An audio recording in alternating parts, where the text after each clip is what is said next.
சிட்லிங்கில் வந்து இந்த வருஷம் தான் முத 5 நாள் ஸ்போர்ட்ஸ் கேம்ப் ஆரம்பித்தோம். அதுக்கு முதல்ல எஸ்விஎம்டிக்கு சந்தோஷ் அண்ணாவுக்கும் மணி அண்ணாவுக்கும் ரொம்ப ரொம்ப நன்றி. இந்த 5 நாள் கேம்ப் ரொம்ப நல்லா போச்சு. சிட்லிங் வேலியிலேருந்து நிறைய கிராமத்துலேருந்து வந்தாங்க. கிட்டத்தட்ட ஒரு 10-12 கிராமத்துலேருந்து வந்திருப்பாங்க. ஃபஸ்ட்டு பந்து பிடிச்சி பழகுது, அப்படி பிடிச்சி போட்டு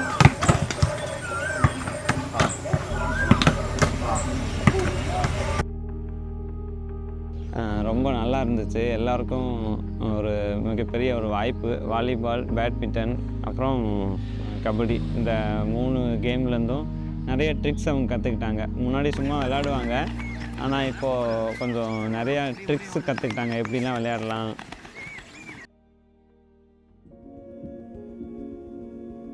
நம்ம ரிசீவ் பண்ணுறதுக்கு இம்பார்ட்டன்ட் அப்படின்னா ஓகேவா, டேப்பிங்கில் ரிசீவ் பண்ணுன்னா டேரெக்டாக வெப்பனிட்ஸ் பாசர் கிட்ட வரப்போகுது.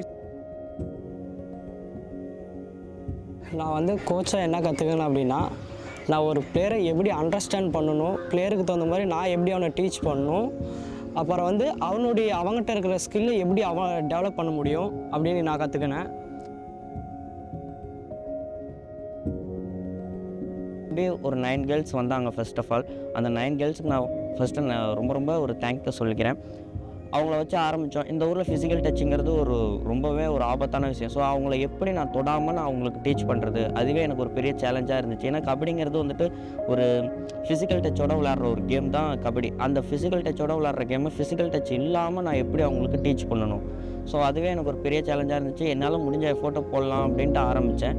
ஸோ அந்த இடத்துல அந்த கேர்ள்ஸோட கோஆப்ரேஷன் ரொம்பவே நல்லா இருந்துச்சு. ஏன்னா நீங்கள் பண்ணுங்கண்ணா, நாங்கள் பார்த்துக்கலாம், அந்த மாதிரி அண்ணான்னு சொல்லி அவங்களுக்கு நான் ஒரு அண்ணன் மாரியே ஆகிட்டேன்.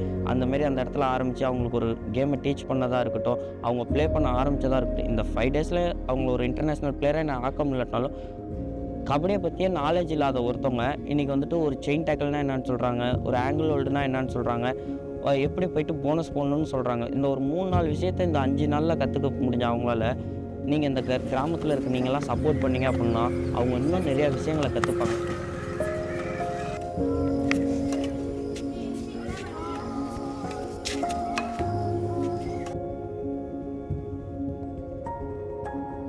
உண்மையிலே பார்த்தீங்கன்னா இந்த கேம்ப் மூலயமா அவ்வளோ பெரிய மகிழ்ச்சி ஆனால் இங்கே வந்து நடந்தது. பசங்களுக்கு இந்த மாதிரி ஒரு ஆப்பர்ச்சுனிட்டி இதுவரை கிடைச்சதே கிடையாது. இந்த எங்கள் பஞ்சாயத்தில், சிட்லிங் பஞ்சாயத்தில் இந்த மாதிரி ஒரு வாய்ப்புகள் வந்து யாருமே ஏற்படுத்தி கொடுத்ததே கிடையாது. ஃபர்ஸ்ட் ஆஃப் ஆல் இப்போ தான் நம்ம மணி அண்ணா முயற்சி எடுத்து, மணி அண்ணா அண்ணாக்கா இவங்களாம் முயற்சி எடுத்து ஃபஸ்ட் டைம் இது வந்து நடந்திருக்கு. உண்மையிலே அது ஒரு பெரிய சந்தோஷம் தான். பசங்க நாங்கள் வந்து எதிர்பார்க்கல, இவ்வளோ பசங்க உண்மையிலேயே கலந்துப்பாங்களா அப்படிங்கிறது நாங்களே எதிர்பார்க்கல. இருக்கும்ல, நான் இதுதான் ஆகணும், எனக்கு இதுதான் ரொம்ப பிடிக்கும், நம்ம அதுக்கேற்ற மாதிரி நம்ம இப்போலேருந்து ஸ்டார்ட் பண்ணதான் அது வந்து ரீச் ஆகிறதுக்கு ரொம்ப ஈஸியாகும்.